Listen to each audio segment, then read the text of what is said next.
Hello दोस्तों, good morning. एक बार फिर सभी लोगों का स्वागत है हमारे YouTube channel Israel sir GS में। और कृपया करके कोशिश करें जिन भी टॉपिक और जिन भी तथ्यों पर हम बात करें वो आपको अच्छे से समझ में आए और अच्छे से उनको मेमोराइज करें, क्योंकि बहुत ज्यादा महत्वपूर्ण टॉपिक है। जैसे हमने विधि आयोग या राष्ट्रीय मानवाधिकार आयोग या मॉनेटरी पॉलिसी, मौद्रिक नीतियों से रिलेटेड, या खेल पुरस्कार, या सीबीआई आईबी के बारे में हम लोगों ने जो डिस्कशन करा।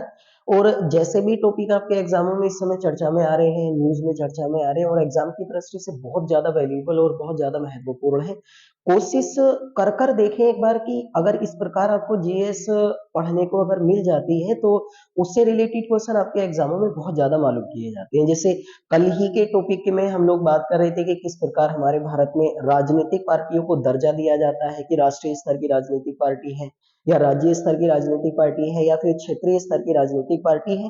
तो उसके साथ साथ आप लोगों को निर्वाचन आयोग पढ़ना है। हमारे भारत में कितनी नेशनल पॉलिटिकल पार्टी है, कितनी स्टेट पॉलिटिकल पार्टी है और कैसे लोकल पॉलिटिकल पार्टी बनती है, उनका सिंबल का तरीका क्या होता है, कब तक सिंबल रख सकते हैं, रजिस्ट्रेशन आपकी किस एक्ट के तहत या किस अधिनियम के तहत वो करा सकती हैं। तो आप कोशिश करें उन्हीं बातों को पढ़ने की। बाकी कुछ नहीं आता आपके एग्जामों में, सिवाय आपकी न्यूज में जो भी टॉपिक आपकी चर्चा में होते हैं उन टॉपिकों से रिलेटेड आपके जो भी क्वेश्चन होते हैं वो आपके एग्जामों में बहुत ज्यादा महत्वपूर्ण तरीके से मालूम किए जाते हैं। तो कृपया करके आप पढ़ें और लोग बागों को बताएं कि अगर इस प्रकार जीएस आपकी पढ़ी जाती है, इस प्रकार यदि हम जीएस को पढ़ लेते हैं तो आपके एग्जामों में उम्मीद ये की जाती है कि अमूमन जीएस का पोर्शन भी ऐसे ही कंफर्टेबल लगेगा जैसे अदर सब्जेक्ट में आपने तैयारी की होगी और वहां से रिलेटेड आपने टॉपिक मेमोराइज किए होंगे। तो कृपया करके कोशिश करें आप लोग इस प्रकार अगर तैयारी अच्छे से कर लेते हैं तो बहुत अच्छी एक प्रिपरेशन, बहुत अच्छी तैयारी हो सकती है। और अमूमन हम उम्मीद करते हैं कि आपके एग्जामों में जीएस का पोर्शन भी इतना आसान लगने लगेगा कि उस पर भी एक कॉन्फिडेंस, एक विश्वास आएगा। लेकिन मैं आपको बार बार कह रहा हूं कि पढ़ना आपको उसी तरीके से है जिस तरीके से आपकी न्यूज में टॉपिक चर्चा में आते हैं। उन्हीं टॉपिकों को आप लोग एक बार ध्यान से आप पढ़ें, उन्हीं टॉपिकों से रिलेटेड आप तथ्यों पर बात करें। बाकी किसी भी टॉपिक को पढ़ने की जरूरत नहीं है। मैं आपसे बार बार कह रहा हूं कि ऐसा नहीं है कि अगर आपके सूर्य ग्रहण या चंद्रमा ग्रहण की अगर बात हो रही है तो फिर आपके क्वेश्चन क्यों नदियों से पूछे जाएंगे। देखो, सही सीधी सी बात है कि जिन टॉपिकों की न्यूज में चर्चा है उन्हीं टॉपिकों से रिलेटेड क्वेश्चन पूछे जाएंगे। जैसे वर्तमान समय में अगर हम लोग बात करें तो वर्तमान समय में वेदर चेंज हुआ, वर्तमान समय में आपकी ऋतु परिवर्तन हो रहा है। अभी अभी पिछले आपके हमारी समय में अक्टूबर में हमारे भारत में आपकी मानसून का मौसम आपकी समाप्त हुआ।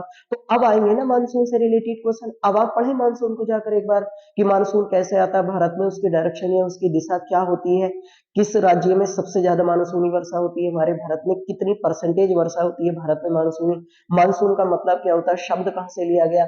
जब मानसून आता है तो उसके अतिरिक्त आपकी बारिश होती है। अब आप बारिश को पढ़ें, बारिश कितने प्रकार की होती है, बारिश बादलों के कारण होती है, बादल कैसे बनते हैं, उनकी रिएक्शन क्या होती है, पृथ्वी पर आपकी हमारी बारिश होने का क्या रीजन होता है, कि जिन राज्यों में आपकी टेम्परेचर और ह्यूमिडिटी, अब सॉरी ह्यूमिडिटी आपकी ज्यादा होती है तो उनमें बारिश कैसे हो जाती है। आप पढ़ें, अब आएंगे उनसे रिलेटेड क्वेश्चन आपकी। ऐसे कुछ नहीं आता कि चर्चा ज्योग्राफी की और क्वेश्चन हिस्ट्री से आ जाए या चर्चा हिस्ट्री की क्वेश्चन ज्योग्राफी से आ जाए। जिन भी टॉपिकों की अखबार में चर्चा में होती है और अखबार में हर टॉपिक कोई ना कोई रीजन से आपकी चर्चा में रहता है, तो कृपया करके आप कोशिश करें। उन्हीं से रिलेटेड एक तथ्य आज हम फिर बात करने वाले हैं और एक बड़ा अच्छा तथ्य है जिस पर हम बात करेंगे, क्योंकि लास्ट ईयर देखा गया इस वाले तथ्य से श्योरिटी होती है, ये अमूमन उम्मीद ही होती है लगभग 100% कि इन वाले टॉपिकों से जिससे हम बात करने वाले, इस टॉपिक से हर साल कोई ना कोई क्वेश्चन आपकी कंपलसरी पूछा जाता है।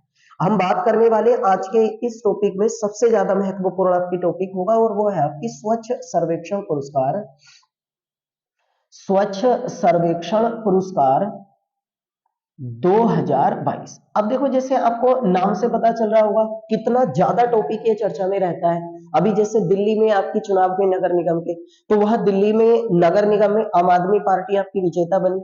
वहां भारतीय जनता पार्टी जो पिछले 15 सालों से आपकी रूलिंग पार्टी थी, रूलिंग पार्टी मतलब होता है सत्ताधारी पार्टी थी, वो वहां से आपकी एग्जिट हुआ और उसके बाद आम आदमी पार्टी की एंट्री हुई है।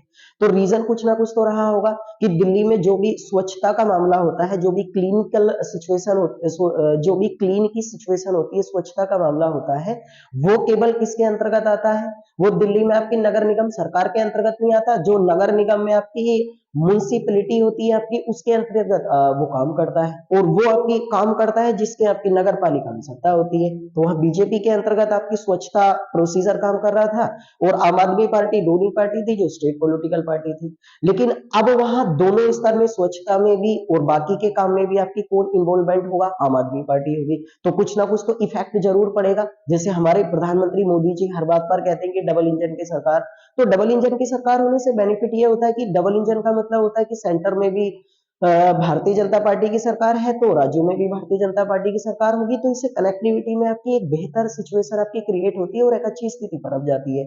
तो इसी रीजन से हम बात करने वाले सबसे महत्वपूर्ण टॉपिक आपकी क्लीन जो सर्वेक्षण आपके पुरस्कार 2022 वितरित किए गए हैं। अब मैं आप लोगों को पहले बता दूंगा 2022 के सारे तथ्य बताऊंगा। देखो, जैसे आपसे नाम से पता चला होगा कि स्वच्छ सर्वेक्षण पुरस्कार, स्वच्छ सर्वेक्षण पुरस्कार का मतलब ये होता है कि हमारे भारत में हर साल रूरल एरियाज में तो नहीं, ग्रामीण क्षेत्रों में तो नहीं, लेकिन जो अर्बन एरियाज होते हैं, जो शहरी क्षेत्र होते हैं, उनमें स्वच्छ सर्वेक्षण पुरस्कार बांटे जाते हैं, है ना।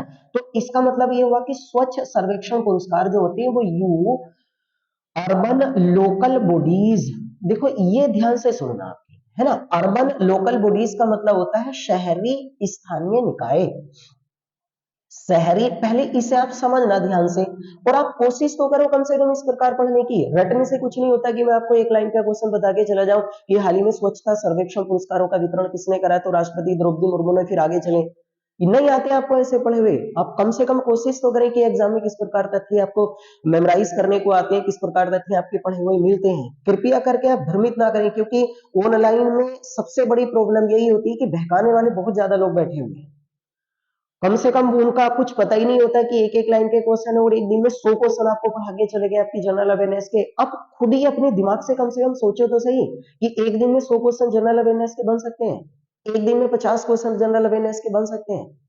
कहाँ बनेंगे? और बनेंगे भी तो फिर मेमोराइज कैसे करोगे उनको? तो कम से कम आप में इस बात की कैपेसिटी तो हो, इस बात की क्षमता तो हो कि उन 100 क्वेश्चनों अगर बन भी रहे हैं, मान भी लेते हैं, तो उनमें 100 क्वेश्चनों में आपके काम के कितने हैं? क्या सारे आपके काम के हैं? सारे आप मेमोराइज कर सकते हो? कि एक छोटा सा मेला भी अगर आपकी मुरादाबाद या वाराणसी में एक छोटा सा मेला भी लगा, क्या वो आएगा आपको? क्या राज्य स्तर पे आपकी पहचान होती है, या राष्ट्रीय स्तर पर पहचान होती है, या शहरी स्तर पर पहचान होती है? कैसे करके कम से कम आप इस बात को तो सोचो कि एक दिन में कितने क्वेश्चन बन सकते हैं, और वहां से रिलेटेड कुछ नए क्वेश्चन आपसे मालूम किए जा सकते हैं। कहाँ बनते हैं एक दिन में इतने सारे क्वेश्चन? हद से हद होती है 3-4 क्वेश्चनों की, उन पे आप एनालिसिस करने की कोशिश करें, उन पे आप पूरी डिटेल में पढ़ने की कोशिश करें। देखते हैं कैसे पढ़ा हुआ नहीं आता, कम से कम आप कोशिश तो करें इस वाली बात की। कोशिश ही नहीं करेंगे, जब आपको पहचान ही नहीं होगी कि कौन बेहतर बता रहा है और कौन बेहतर नहीं बता रहा है, तो फिर तो आप अंधाधुंध तरीके से आपकी किसी के पीछे पड़ जाओ और आपकी उसी के मिलियन व्यूज आते रहते हैं। कहाँ होती है ऐसी चीजें? अफसोस होता है कई बार ऐसी चीजों पर कि आपको कम से कम इतनी भी समझ नहीं है हम लोगों को कि कितनी कहाँ से चीजें आपको तथ्य पढ़ने चाहिए, कहाँ से नहीं पढ़ने चाहिए, कितने क्वेश्चन के अपने दिमाग में हमने इतना एक वहम बैठा रखा है कि आपकी 40-50 क्वेश्चन पर डे इतने आपकी जनरल अवेयरनेस के बन जाते हैं। कहाँ बनते हैं? कहाँ होते हैं? हद से हद कौन पढ़ता है आपकी हमारी 10 से 15 घंटे? कोई नहीं भैया, 6 से 7 घंटे पढ़ लो बहुत होता है, लेकिन कंटिन्यूटी होनी चाहिए, निरंतरता उसमें होनी चाहिए कि पर डे आप 6 से 7 घंटे पढ़ो। ऐसे नहीं कि एक घंटा एक दिन 15 घंटे पढ़ लिए और बाकी नहीं पढ़े, कुछ नहीं आएगा। कोशिश तो करो कम से कम। अब आज के तथ्य पर हम बात करेंगे स्वच्छ सर्वेक्षण पुरस्कार। अब देखो ये एक खबर है, तो इस खबर से रिलेटेड आपकी जितनी भी टोटल आपके क्वेश्चन बन सकते हैं वो सारे क्वेश्चनों पर हम बात करेंगे। आपकी हमारी पूरा एक टॉपिक कंप्लीट हो जाएगा, और यहां से अगर क्वेश्चन आते हैं और सियोरिटी आते हैं तो आपका एक टॉपिक अच्छे से तैयार हो जाएगा, कोई भी दिक्कत नहीं होगी इसमें, है ना। अब देखो मैं पहले आप लोगों को ये बता देता हूँ कि ये पुरस्कार आपकी बढ़ते कैसे हैं। पहली बात तो ये है कि ये पुरस्कार, देखो यहाँ नाम लिखा हुआ यूएलबी, यूएलबी का मतलब होता है urban urban local urban local bodies, है ना। अर्बन लोकल बॉडीज को हिंदी में कहते हैं शहरी स्थानीय निकाय। इसका मतलब ये हुआ कि हमारे भारत में स्वच्छ सर्वेक्षण जो पुरस्कार होते हैं, पहले इस बात को समझे, वो केवल अर्बन लोकल बॉडीज यूएलबी में डिस्ट्रीब्यूट किए जाते हैं, केवल आपकी यूएलबी में ही वितरित किए जाते हैं वो। बाकी यानी शहरी स्थानीय निकायों में वितरित किए जाते हैं। अब शहरी स्थानीय निकाय कम से कम आपको पता तो हो क्या होते हैं शहरी स्थानीय निकाय। अब शहरी स्थानीय निकाय आप पढ़ना, हमारे भारत में अगर देखते हैं तो शहरी स्थानीय निकाय बहुत प्रकार के होते हैं। जैसे एक होता है आपकी नगर निगम, नगर निगम भी एक शहरी स्थानीय निकाय होता है। एक होता है नगर पालिका, नगर पालिका होता है। एक होता है आपकी हमारी नगर पंचायत, नगर पंचायत। एक होता है आपकी हमारी छावनी बोर्ड, छावनी बोर्ड। एक होती है आपकी हमारी टाउन सिटी, टाउन सिटी। इसके अतिरिक्त भी बहुत सारे होते हैं। अब हमने तो केवल नगर पालिका, नगर निगम, नगर पंचायत का नाम भी नहीं सुना, तो औरों का कैसे पता होगा आपको। और इससे रिलेटेड क्वेश्चन आते हैं। देखो मैं हल्का हल्का सा बताता हूँ आपको। नगर निगम का मतलब होता है ऐसा हमारे भारत में, देखो कोई भी, पहली बात तो ये है कि ये आपके पुरस्कार जो होते हैं वो गांव आपके क्षेत्रों में वितरित नहीं किए जाते। गांव क्षेत्रों को बोला जाता है आपकी रूरल लोकल बॉडीज, RLBS, ये बोला जाएगा। रूरल लोकल बॉडीज यानी ग्रामीण क्षेत्रों में वितरित नहीं किए जाते हैं। अब ग्रामीण क्षेत्रों के अतिरिक्त भारत में दो वर्गों में बटा हुआ होता है ना कोई भी आपकी हमारे क्षेत्र। एक शहरी क्षेत्र होते हैं, ग्रामीण क्षेत्र होते हैं। एक अर्बन एरियाज होते हैं, एक रूरल एरियाज होते हैं। अब ग्रामीण क्षेत्रों से कोई भी जब गांव कम से कम उसकी आबादी 5,000 हो जाए, 400 व्यक्ति प्रति वर्ग किलोमीटर उसका जनसंख्या घनत्व हो जाए, और कम से कम उस गांव में रहने वाले 75% कार्यशील पुरुष गैर कृषि कार्यों में संलग्न हो, तो उस वाले गांव को फिर आपकी हमारी नगर घोषित कर दिया जाता है, नगर। अब अगर आपने मुझे ध्यान से सुना होगा तो नगर की परिभाषा पता चल गई होगी। कम से कम किसी गांव की जनसंख्या 5,000 हो जाए, उस गांव में काम करने वाले जो आपकी कार्यशील पुरुष होते हैं, कार्यशील पुरुष, खाली रहने वाले नहीं, खाली रहने वाले नहीं है आपके, कार्यशील पुरुषों का 75% गैर कृषि कार्यों में संलग्न हो, और कम से कम उस गांव का जनसंख्या घनत्व 400 व्यक्ति प्रति वर्ग किलोमीटर हो। मैं जनसंख्या आपको पढ़ाऊंगा, जनगणना वहां पर बात करेंगे। तो उस गांव को शहर घोषित कर दिया जाता है। अब ये नगर तीन प्रकार के होते हैं। एक आपकी नगर पंचायत होती है, नगर पालिका होती है, और एक नगर निगम होते हैं। अब देखो अगर किसी भी आपकी नगर की, किसी भी आपकी हमारी टाउन की जनसंख्या कम से कम आपकी हमारी भाई 30,000 के आसपास हो, और अधिक से अधिक उस गांव की जनसंख्या आपकी 1 लाख के आसपास हो, तो उस आपकी हमारी नगर, उस वाली नगर को क्या बोल दिया जाता है, नगर पंचायत कह देते हैं। लेकिन पहले इनकी जनसंख्या 10,000 से ऊपर रखी गई थी। अब यह है कि 30,000 कम से कम होगी और 1 लाख अधिक से अधिक होगी, तो वो नगर पंचायत होगा। छोटे शहर कह लो, छोटे छोटे जो शहर होते हैं, ऐसा कोई भी शहर जिसकी जनसंख्या अमूमन 1 लाख से अधिक होती है ना। तो कम से कम इनकी जनसंख्या आपकी, पहले ये बताया गया था कि 5 लाख तक होगी, लेकिन अब ये बताया गया कि 10 लाख तक होगी, 10 लाख तक होगी। तो उन वाले शहरों को क्या बोल दिया जाता है, नगर पालिका। जैसे आपके पड़ोस में आपकी कोई भी एक छोटा शहर होता है, जैसे अमरोहा वगैरह होता है, तो ये नगर पालिका होती है ना। और जिनकी जनसंख्या 10 लाख से ऊपर, पहले 5 लाख से ऊपर बताई गई थी, लेकिन अब बताया गया कि 10 लाख से ऊपर होती है, तो उनको क्या बोल दिया जाता है, नगर निगम कह देते हैं। आप लिख लेना, आपकी उत्तर प्रदेश में नगर निगम आपकी इस समय है 17, और हमारे भारत में सबसे पहला नगर निगम 1787 ईस्वी में, सबसे पहला नगर निगम आपकी 1687 सॉरी 1687 ईस्वी में सबसे पहला नगर निगम आपकी चेन्नई मद्रास में स्थापित किया गया था। चेन्नई मद्रास, ये क्वेश्चन एसआई में पूछा गया था। अब बातों बातों में कम से कम इतना तो आपको पता चला कि 1687 में सबसे पहला नगर निगम चेन्नई मद्रास में स्थापित किया गया। अब जितने भी ये शहर होते हैं, अब देखो नगर पंचायत, नगर पालिका, नगर निगम, छावनी बोर्ड उसे कहा जाता है जो सैन्य क्षेत्र होते हैं, वहां रहने वाली जनसंख्या, उसके आसपास रहने वाली जो जनसंख्या होती है उसको छावनी बोर्ड कह देते हैं। टाउन सिटी उसे बोला जाता है अगर कोई बहुत बड़ी इंडस्ट्री है, बहुत बड़ी फैक्ट्री है, कोई भी बहुत बड़ी आपकी हमारी उद्योग हम लगा देते हैं, तो उसके आसपास एरिया में रहने वाली जो जनसंख्या होती है उसको टाउन सिटी बोल दिया जाता है। इसके अलग भी बहुत सारे, तो ये पुरस्कार केवल आपके शहरी स्थानीय निकायों में वितरित किए जाते हैं, बाकी नहीं बांटे जाते हैं किसी में भी। तो कम से कम हमें ये तो पता चला होगा कि इन पुरस्कारों का वितरण। अब मैं आपको रिपोर्ट बता देता हूं, ध्यान से इस रिपोर्ट के बारे में लिखें। अब स्वच्छ सर्वेक्षण पुरस्कारों का जो वितरण है, वितरण वितरण है, वो हमारे भारत में एक मंत्रालय के द्वारा आपकी किया जाता है, और इस वाले मंत्रालय का नाम होता है आवास एवं शहरी विकास मंत्रालय। इस मंत्रालय के मार्गदर्शन में, इस मंत्रालय के मार्गदर्शन में इन पुरस्कारों का वितरण किया जाता है, इस मंत्रालय के। और इस समय भारत में आपकी इस मंत्रालय के जो मंत्री हैं, उनका नाम आपको पता होना चाहिए, हरदीप सिंह पुरी है। हरदीप सिंह पुरी इस समय आपके हमारे भारत में आवास एवं शहरी विकास मंत्री हैं, और इस मंत्रालय के मार्गदर्शन में स्वच्छता सर्वेक्षण पुरस्कारों का वितरण किया जाता है, और केवल किन क्षेत्रों में किया जाता है, शहरी स्थानीय निकायों में किया जाता है। ठीक है। अब इस साल 2022 में जो आपके वितरण हुआ है वो 1 अक्टूबर 2022 ईस्वी को इन पुरस्कारों का वितरण किया गया। और वितरण जो करा है हमारे भारत में, तो वितरण करा है इन पुरस्कारों का भारत की जो प्रेसिडेंट है, राष्ट्रपति है, और उनका नाम आपने पढ़ा ही होगा, आपकी द्रौपदी मुर्मू है। देखो मैं बातों बातों में इतनी सारी बातें आप लोगों को बता के जाता हूँ कि वो बहुत काम की चीज होती है।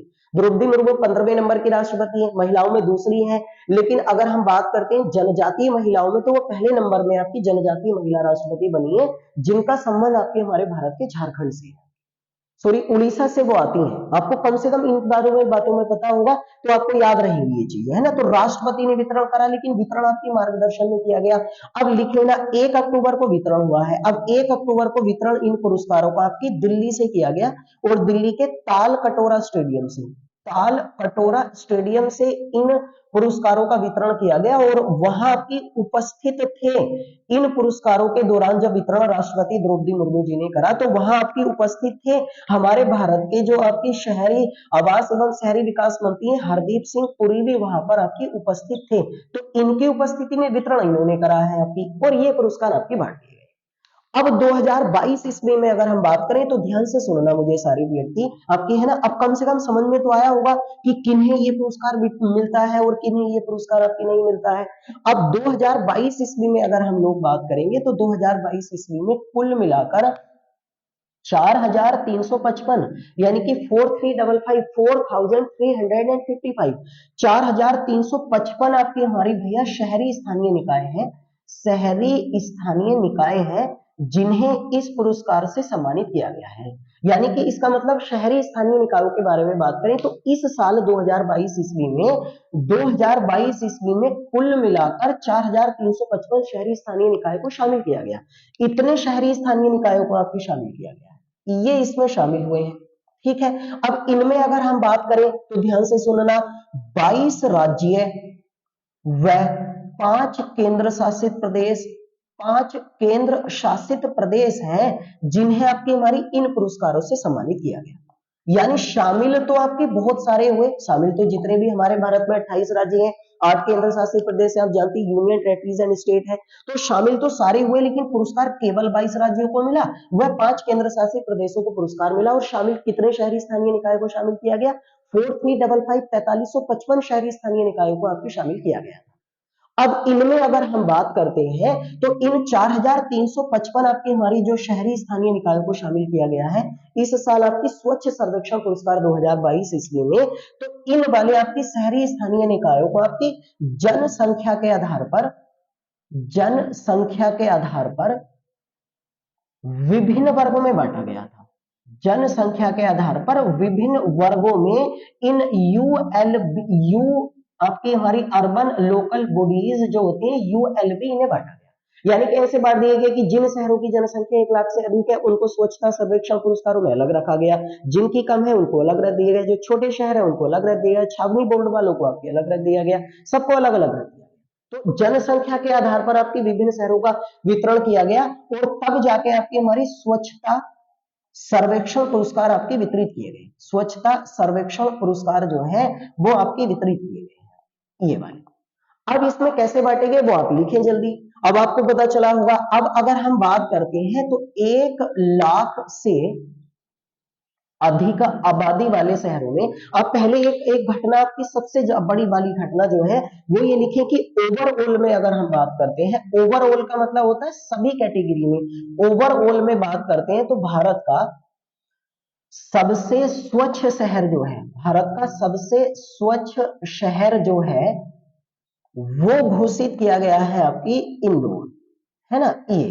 ये नाम बड़ा स्पेशल है, इस पे ही क्वेश्चन आएंगे अमूमन ज्यादातर। तो इंदौर भारत का सबसे स्वच्छ शहर घोषित किया गया, और ये लगातार छठी बार है भाई, लगातार छठी बार है जब इंदौर को भारत का सबसे स्वच्छ शहर घोषित किया गया। मध्य प्रदेश का शहर है, आपको पता ही होगा।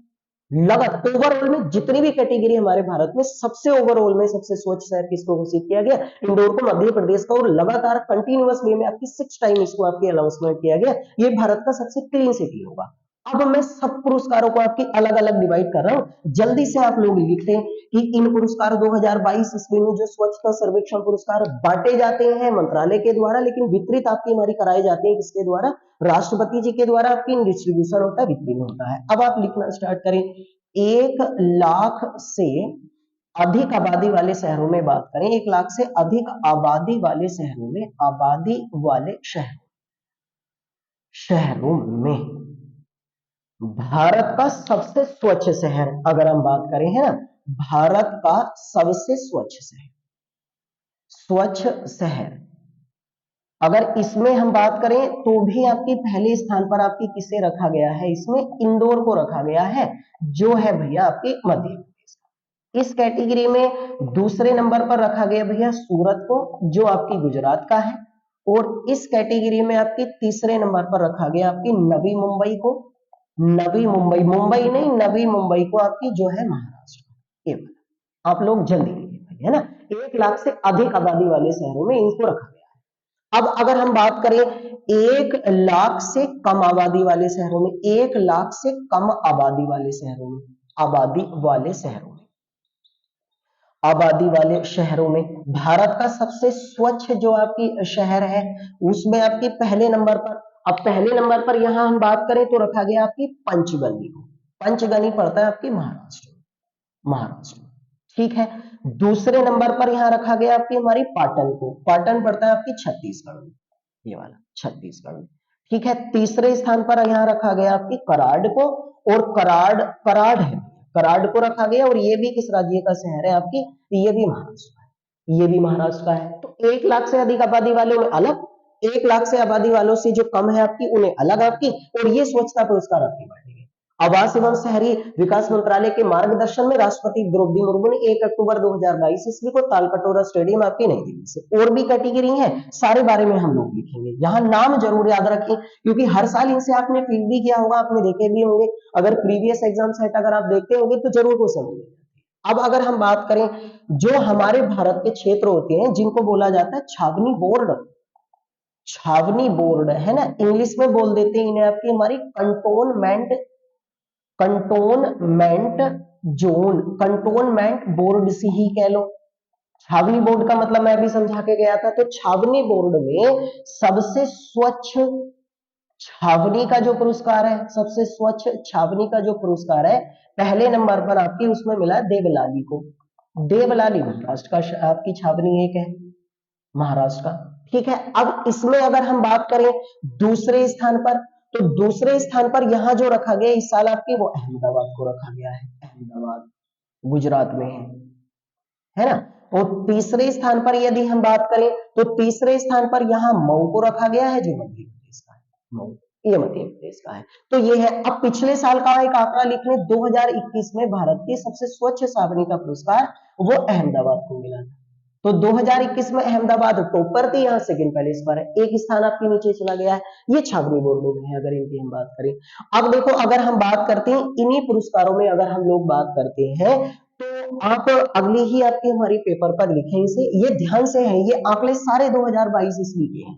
अब इन्हीं आंकड़ों के ऊपर यदि हम बात करेंगे तो 2022 के इन पुरस्कारों में आपकी 1 लाख से अधिक आबादी वाले 1 लाख से अधिक आबादी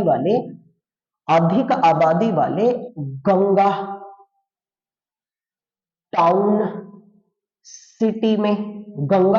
सिटी में सबसे स्वच्छ शहर का पुरस्कार, सबसे स्वच्छ शहर का जो आपकी पुरस्कार है वो किसे दिया गया, अब समझ रहे हैं ना, यानी ऐसे शहर जो गंगा नदी के तट पर बसे हुए हैं और 1 लाख से जिनकी आबादी अधिक है, ये वो शहर है। सबसे स्वच्छ शहर का पुरस्कार आपकी नंबर 1 पर यहां पर अगर हम बात करेंगे तो 1 लाख से अधिक आबादी वाले केवल वो शहर होंगे आपकी हमारी जो गंगा नदी के तट पर है, और जिनकी आबादी आपकी हमारी 1 लाख से अधिक है तो उनमें आपकी हमारी किसे मिला, तो उनमें पहले स्थान पर आपकी हमारी रखा जाएगा हरिद्वार। ये बात हरिद्वार उत्तराखंड में पड़ता है, आपको पता ही होगा, उत्तराखंड में। यहां बड़ी खूबसूरत बात है आपकी दूसरे नंबर पर रखा गया वाराणसी को, ये उत्तर प्रदेश में पड़ता है। तीसरे नंबर पर यहां पर रखा गया आपके ऋषिकेश को, ऋषिकेश है ना, तीसरे नंबर पर ऋषिकेश को, ये भी उत्तराखंड में पड़ता है। तो ये वो शहर है आपकी जो गंगा नदी के तट पर है, लेकिन उनकी आबादी आपकी 1 लाख से अधिक है, वो है। तो 1 लाख से अधिक आबादी वाले गंगा सिटी शहरों में आपकी उत्तर प्रदेश का पहले स्थान पर कौन सा शहर है? वाराणसी। लेकिन ओवरऑल में उसका स्थान कौन सा रहा है? तीसरा। अब अगर हम बात करें तो ये 1 लाख से अधिक, अगर हम बात करें 1 लाख से कम आबादी वाले शहरों में जो गंगा नदी के तट पर आपकी हमारी बसे हुए हैं, ये वाले Ganga town city, Ganga town city. अब हम बात कर लेते हैं इनमें 1 लाख से कम आबादी वाले, तो इनमें पहले स्थान पर आपकी जो रखा गया है वो बिजनौर को रखा गया, बिजनौर। अच्छी बात है कि हमारा पड़ोसी लगभग आपकी उत्तर प्रदेश में है ना। दूसरे आपकी हमारी नंबर पर यहां पर जो रखा गया है, दूसरे नंबर पर यहां कन्नौज को रखा गया, कन्नौज को, ये भी उत्तर प्रदेश में पड़ता है। और तीसरे नंबर पर आपकी गढ़मुक्तेश्वर को रखा गया है, गढ़मुक्तेश्वर। तो कम से कम आपको ये भी याद हो रहे हैं कि ये वाले तीनों शहर गढ़मुक्तेश्वर, कन्नौज, बिजनौर, ये वाले तीनों शहर ऋषिकेश, वाराणसी, हरिद्वार, ये गंगा नदी के तट पर। और आपने क्वेश्चन देखे नहीं कि निम्नलिखित में से कौन सा शहर किस नदी के तट पर है, आपको बताना होता है। कि जैसे कानपुर पूछ रही है कि कानपुर किस नदी के तट पर है, जैसे लखनऊ पूछ रही है लखनऊ किस नदी के तट पर है, आगरा पूछ रही है कि आगरा किस नदी के तट पर है, तो जैसे आगरा यमुना नदी के तट पर है, लखनऊ गोमती नदी के तट पर है, कानपुर गंगा नदी के तट पर है। तो कम से कम यहाँ से 3 चीजें और याद हो रही है आप लोगों को कि ये इस वाले शहर पक्का आपकी गंगा नदी के तट पर है। 1 लाख से कम आबादी वाले वो शहर जो गंगा नदी के तट पर है और भारत के सबसे स्वच्छ शहर घोषित किए गए हैं। ये 1 लाख से अधिक आबादी वाले वो शहर है जो गंगा नदी के तट पर है, जिनको भारत के सबसे स्वच्छ शहर का पुरस्कार आपको दिया गया है। ठीक है। अब देखो, अगर इन्हीं हम पुरस्कारों में बात करें तो इन्हीं अगर पुरस्कारों में अगर हम लोग देखते हैं तो आप लोग एक आंकड़ा और लिखें आपकी। अब अगर इन पुरस्कारों में अगर हम देखते हैं तो हमारे भारत में राज्यों को 2 वर्गों में बांटा गया। अब ऐसे राज्य जिनमें 100 से अधिक अर्बन लोकल बॉडीज हैं, उन राज्यों में सबसे स्वच्छ राज्य जो है वो घोषित किया गया। पहले नंबर पर आपके मध्य प्रदेश को ही मिला, मध्य प्रदेश में। पिछले साल की अगर हम बात करें, लास्ट ईयर की बात करते हैं, तो लास्ट ईयर इसमें आपकी हमारी रखा गया था 2021 ईस्वी में, वो छत्तीसगढ़ को रखा गया था, छत्तीसगढ़ को, जिनमें आपकी 100 से अधिक शहरी स्थानीय निकाय हैं। आपको कम से कम अब समझ में आ गया होगा। यहाँ दूसरे स्थान पर अब छत्तीसगढ़ को रखा गया, तो पिछले साल छत्तीसगढ़ पहले स्थान पर था। तीसरे स्थान पर यहाँ जो रखा गया वो इस साल आपकी महाराष्ट्र को रखा गया। ये तो हमने 2022 वाले आंकड़े लिखे। अब वो वाले राज्य देख लेते हैं जिन राज्यों में आपकी 100 से कम शहरी स्थानीय निकाय है। शहरी स्थानीय निकाय, इंग्लिश में मैंने ऊपर लिखा हुआ है शहरी स्थानीय निकाय है। उनमें सबसे स्वच्छ अगर हम आपके राज्य की बात करें तो इसमें पहले स्थान पर जो रखा गया है आपकी, वो रखा गया है त्रिपुरा। दूसरे स्थान पर इसमें रखा गया भैया आपकी झारखंड को, दूसरे स्थान पर झारखंड को रखा गया। तीसरे स्थान पर इसमें जो रखा गया है वो उत्तराखंड को रखा गया है, उत्तराखंड ये तीसरे स्थान पर रखा गया। तो ये वो शहर, वो राज्य हैं जिनमें 100 से कम है, वो राज्य हैं जो आपकी हमारी 100 से अधिक है। अब देखो, अगर हम ओवरऑल में बात करें, ओवरऑल में पता चल गया, तो ओवरऑल में सबसे पहले स्थान पर मध्य प्रदेश आएगा। अब इनमें मैं थोड़े बहुत आंकड़े, जैसे हम लोग आपकी हमारी तैयारी करते हैं स्टेट लेवल के एग्जामों की भी, क्योंकि आपको क्वेश्चन जो आ जाते हैं वो कई बार आपके स्टेट लेवल से भी आ जाते हैं। जैसे हम यूपी से बिलोंग करते हैं, उत्तर प्रदेश से, तो उत्तर प्रदेश में अगर हम बात करें तो उत्तर प्रदेश में सबसे स्वच्छ शहर जो रहा है वो आपकी हमारी ग्रेटर नोएडा को घोषित किया गया, ग्रेटर नोएडा, ये वाला। अब ये अपनी कैटेगरी में जो है, अपनी कैटेगरी में ये 5वें स्थान पर रहा है टोटल भारत में। लेकिन उत्तर प्रदेश में आपकी हमारी जो रहा है आपकी, वो पहले स्थान पर रहा है।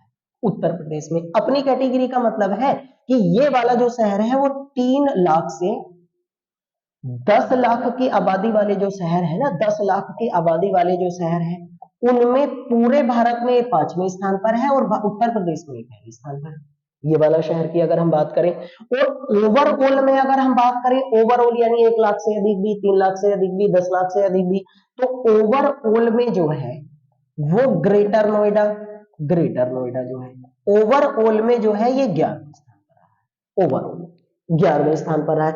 हमारी जो उत्तर प्रदेश की कैपिटल है ना लखनऊ, लखनऊ जो है ये ओवरऑल में इस साल आपकी 17वें स्थान पर रहेगी, 17वें स्थान पर। ओवरऑल में अगर हम बात करें तो उत्तर प्रदेश में दूसरे नंबर पर उत्तर प्रदेश में, और ओवरऑल में 12वें नंबर पर जो है वो गाजियाबाद रहा है, गाजियाबाद। ये ओवरऑल में 12वें नंबर पर है, उत्तर प्रदेश में दूसरे। लेकिन अगर उत्तर प्रदेश का सबसे स्वच्छ जिला पूछा जाता है, जिला केवल सबसे स्वच्छ जिला, तो उसमें पहले स्थान पर आपके कौन सा जिला रहा है? गाजियाबाद। तो जिलों जिलों में, शहरों में आपके ग्रेटर नोएडा, लेकिन जिलों में आपकी गाजियाबाद है। ओवरऑल में ये 12वें नंबर पर है, 11वें नंबर पर है, और हमारी राजधानी आपकी 7वें नंबर पर है। अब एक और आपकी हमारी पुरस्कार लिख लें भाई। एक और पुरस्कार के बारे में अगर हम बात करें तो इन आपकी पुरस्कारों के बारे में अगर हम बात करते हैं तो ग्रेटर नोएडा को एक पुरस्कार दिया गया है, ग्रेटर नोएडा को, और वो पुरस्कार है आपके भैया सेंसिटिव। ग्रेटर नोएडा की अगर हम बात करते हैं तो इसको पुरस्कार मिला है आपकी मीडियम मीडियम आत्मनिर्भर आत्मनिर्भर स्वच्छ सिटी। स्वच्छ सिटी का जो पुरस्कार है आपकी वो किसको दिया गया है? आपकी वो इसको आपकी हमारी ये वाला है ना। इसका मतलब ऐसे कह सकते हैं कि medium sensitive clean city, clean city award जो है अवार्ड, वो किस आपके शहर को मिला पूरे भारत में? वो इसको मिला है ना। अगर हम बात करें आपकी इन्हीं पुरस्कारों में यदि हम बात करते हैं तो सबसे ज्यादा आपकी हमारी जो पुरस्कार मिले हैं आपकी, वो अगर हम बात करते हैं इसी में तो ग्रेटर नोएडा को मीडियम आत्मनिर्भर का। अगर इन्हीं पुरस्कारों में बात करते हैं तो सफाई मित्र, ये और लिख लो भाई, सफाई मित्र सुरक्षा पुरस्कार, इसको महत्वपूर्ण कर देना थोड़ा सा। सफाई मित्र सुरक्षा पुरस्कार जो है, सफाई मित्र सुरक्षा पुरस्कार जो है ये दिया गया है भैया आपकी तिरुपति। तिरुपति तिरुपति पड़ता है आंध्र प्रदेश में, ये वाला तिरुपति को आपकी हमारी सफाई मित्र सुरक्षा पुरस्कार से सम्मानित किया गया। इस पुरस्कार से ग्रेटर नोएडा को सम्मानित किया गया। अब इन्हीं अगर हम पुरस्कारों के बारे में बात करें तो मैं आप लोगों को जल्दी से आपकी हमारी समझा देता हूं। हमारे भारत में सबसे पहले अगर हम भारत में बात करते हैं तो सबसे पहले 2016 ईस्वी में स्वच्छ सर्वेक्षण पुरस्कार वितरित किए गए, ये वाला तो 2016 से बांटे जा रहे हैं। और वो 2016 में केवल 73 अर्बन लोकल बॉडीज को ही आपके शामिल किया गया था। जैसे इस साल 2022 ईस्वी में हमने शुरू में लिखी है, कितनी को शामिल किया गया? 4355, इतनी है। अब पहले मात्रा आपकी 73 थी। 2016 से लगातार बांटे जा रहे हैं। अक्टूबर में बांटे जाते हैं, क्योंकि हमारे अक्टूबर में इसलिए बांटे जाते हैं क्योंकि 2014 ईस्वी में 2 अक्टूबर को हमारे भारत में स्वच्छ भारत अभियान शुरू किया गया था। ये भी आप लिख लें भाई, स्वच्छ भारत अभियान की शुरुआत, क्लीन इंडिया जो मिशन है आपकी, क्लीन इंडिया मिशन की शुरुआत हमारे भारत में 2 अक्टूबर 2014 को हुई, और इसीलिए अक्टूबर में इन पुरस्कारों का वितरण किया जाता है। 2016 में मात्र इतनी थी, अब तो इतनी है। पिछले साल अगर 2021 ईस्वी में बात करें तो 4320 इतनी अर्बन लोकल बॉडीज को शामिल किया गया था इन पुरस्कारों में। अब इन पुरस्कारों के तहत ना एक और स्टार रेटिंग और शुरू की गई है, स्टार रेटिंग। अब देखो स्टार रेटिंग का मतलब होता है कचरा मुक्त शहरों के लिए, यानी कचरा मुक्त शहरों के लिए स्टार रेटिंग और शुरू की गई। यानी जिन शहरों ने अपने आप को कचरा मुक्त बनाने में सबसे महत्वपूर्ण योगदान दिया है तो उन शहरों को कचरा मुक्त आपके हमारे शहरों के लिए स्टार रेटिंग, और स्टार रेटिंग की शुरुआत 2018 ईस्वी में हुई है। 2018 में। इस साल आपकी स्टार रेटिंग में 2022 ईस्वी में आपकी पता चला ना स्टार रेटिंग आपकी किन शहरों के लिए शुरू की गई है। स्टार रेटिंग में अगर हम बात करते हैं 2022 ईस्वी में, तो इस साल आपकी हमारी टोटल शहरों को शामिल किया गया 412। तो 412 शहरों को ये जरूर याद रखें स्टार रेटिंग में आपकी शामिल किया गया है। अब इन्हीं पुरस्कारों के बारे में अगर हम बात करेंगे तो 412 शहरों को आपकी स्टार रेटिंग के बारे में आपकी हमारी शुरू किया गया है। तो अब इनके बारे में अगर हम कचरा मुक्त शहरों के बारे में बात करते हैं तो आप लिख लें भाई जल्दी से। अब स्टार रेटिंग में कई तरीके की होती है। एक तो होती है 7 स्टार रेटिंग दी जाती है शहरों को, 7 स्टार रेटिंग। एक दी जाती है इसमें भैया 5 स्टार रेटिंग, एक दी जाती है 3 स्टार रेटिंग, और एक दी जाती है 1 स्टार। यानी कुछ शहर ऐसे होते हैं जो बिल्कुल ही आपकी कचरा मुक्त है तो उनको 7 स्टार रेटिंग। 2022 ईस्वी में 7 स्टार रेटिंग केवल एक शहर को मिली है, और वो आपकी हमारी आपको पता ही चला होगा दिमाग में थोड़ा बहुत कि इंदौर को मिली है जो मध्य प्रदेश का है। 5 स्टार रेटिंग इस साल 2022 ईस्वी में आपकी हमारी 6 शहरों को मिली है, जिनमें एक आपकी हमारी 6 शहरों में अगर हम बात करते हैं तो एक आपकी सूरत है, एक नवी मुंबई है, ये आप लिख लें भाई। सूरत है, नवी मुंबई है, इसके अतिरिक्त आपकी हमारी तिरुपति है आंध्र प्रदेश का। इसके अतिरिक्त आपकी विजयवाड़ा है, विजयवाड़ा, विजयवाड़ा भी आपके आंध्र प्रदेश में पड़ता है। तो तिरुपति हो गया, ये आपके हमारे सारे शहर जो है ना, तिरुपति वगैरह आपकी हमारी सूरत वगैरह, ये है आपके, है ना विजय। और एक है आपकी हमारी भाई इसमें भोपाल, भोपाल मध्य प्रदेश की राजधानी। एक है इसमें आपकी मैसूर, ये वाली। अब 1 2 3 4 5 है ये वाली। अब देखो 5 स्टार रेटिंग 6 शहरों को मिली है, जिनमें सूरत गुजरात का, नवी मुंबई महाराष्ट्र का, तिरुपति आंध्र प्रदेश का, विजयवाड़ा भी आंध्र प्रदेश का, भोपाल आपके मध्य प्रदेश का और मैसूर आपकी कर्नाटक का। सब राज्य भी आपके पता चल गए कि कौन सा शहर किस राज्य में। इनको बाकी आपकी हमारी जो शहर बचे उन्हें आपकी 3 स्टार और 1 स्टार रेटिंग से आपकी सम्मानित किया गया है। ये है आपकी केवल 22 राज्यों में पुरस्कार। अब एक और लिख लो, हमारे भारत की जो राष्ट्रपति, आंकड़ा जरूर लिख लो भाई, भारत के जो राष्ट्रपति उन्होंने कहा है कि वर्ष 2026 ईस्वी तक हमारे भारत के सभी शहर जो है वो कचरा मुक्त हो जाएंगे, सभी शहर कचरा मुक्त हो जाएंगे आपके। इन्होंने एक टारगेट आपके हमारे रखा है, इन्होंने कहा कि 2026, ये आंकड़े बहुत ज्यादा आते हैं, 2026 तक भारत के सभी शहर आपकी कचरा मुक्त हो जाएंगे। इन्होंने 2026 तक अनुमान लगाया। ये स्टार रेटिंग, स्टार रेटिंग की शुरुआत 2022 इसमें, पुरस्कारों की शुरुआत 2016 इसमें। मंत्रालय किसके अधीन आता है? आवास एवं शहरी विकास मंत्रालय। बांटता कौन है? राष्ट्रपति। अमूमन दिल्ली से वितरित किए जाते हैं, साल तालकटोरा स्टेडियम से आपके वितरित किए गए हैं। पूरे उत्तर प्रदेश का आपको पता चला, शहरों के बारे में पता चला। उसके बाद आपकी 1 लाख से अधिक वाली, 1 लाख से कम वाली, ओवरऑल में कौन से स्थान पर आपकी गंगा नदी के तट पर बसे हुए, गंगा नदी के आपकी हमारी 1 लाख से कम वाले, 1 लाख से अधिक वाले। तो कम से कम आपको पता तो हो कि पुरस्कार आपके बढ़ते कैसे हैं, पूरी डिटेल में आप लोगों को पता हो तो शायद गलत नहीं होगी, कितनों को आपको शामिल किया जाता है। ऐसे रोज तथ्यों पर हम लोग पर डे बात कर रहे हैं कि कृपया करके आप पढ़े तो सही, आपको पता तो चले, और बताएं हमारे चैनल के बारे में कि पढ़ाई इस तरीके से हो रही है और इस तरीके से आपके एग्जाम में सबसे ज्यादा पढ़ा लिखा आता है। मैं गारंटी देता हूँ, आप प्रीवियस एग्जाम आपकी ठाके दो, देखिए आपके प्रीवियस हेड जो होते हैं, वहां से अगर पढ़ा हुआ आपकी आ रहा है तो आप कोशिश करें कि पढ़े हमसे, नहीं आ रहा तो छोड़े, सीधी सी बात है। कम से कम कोशिश तो करें, देखे तो सही कहां से कि कहां से क्वेश्चन बनते हैं, जो भी क्वेश्चन है। ऐसे ही हम तथ्यों पर लगातार हम बात करेंगे, तो कृपया करके आप सभी लोगों को बताएं और शेयर करें, और ज्यादा से ज्यादा आपकी सब्सक्राइब करने की कोशिश करें। आगे भी हम ऐसे ही मुद्दों पर बात करते रहेंगे। बाकी कुछ अच्छे और महत्वपूर्ण मुद्दों पर एक बार फिर कल आपसे बात करेंगे। तब तक के लिए आपसे विदा चाहते हैं।